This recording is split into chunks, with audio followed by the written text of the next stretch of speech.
মুখ্যমন্ত্রীকে নিয়ে ভাইরাল গান কেন সোশ্যাল মিডিয়ায় এত আলোচনা? সোশ্যাল মিডিয়ায় আবারও ভাইরাল রাজনৈতিক কন্টেন্ট, কিন্তু এই গান নিয়ে কেন এত আলোচনা? কি এমন রয়েছে গানের কথায় জানিয়ে শুরু হয়েছে রাজনৈতিক মহলে জোর তরজা। সোশ্যাল মিডিয়ার যুগে কখন কোন কন্টেন্ট মুহূর্তের মধ্যে ভাইরাল হয়ে যাবে তা আগে থেকে বলা কঠিন। এবার পশ্চিমবঙ্গের মুখ্যমন্ত্রীকে নিয়ে তৈরি একটা ব্যঙ্গাত্মক গান ঘিরে শুরু হয়েছে জোর চর্চা। ফেসবুক, ইউটিউব, হোয়াটসঅ্যাপ বিভিন্ন সোশ্যাল মিডিয়া প্ল্যাটফর্মে দ্রুত ছড়িয়ে পড়ছে এই গান।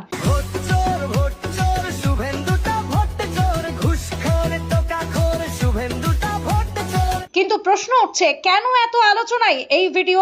ভাইরাল হয় গানে মুখ্যমন্ত্রীকে উদ্দেশ্য করে একাধিক ব্যঙ্গাত্মক ও সমালোচনামূলক মন্তব্য করা হয়েছে। পাশাপাশি ভোট, দুর্নীতি সহ বিভিন্ন ইস্যু নিয়েও অভিযোগ তোলা হয়েছে গানের কথায়। তবে উল্লেখ্য, গানে করা এসব দাবি বা অভিযোগের সত্যতা স্বাধীনভাবে যাচাই করেনি স্টোরি বাংলা। কিন্তু প্রশ্ন হলো, কেন এত দ্রুত ভাইরাল হলো এই গান?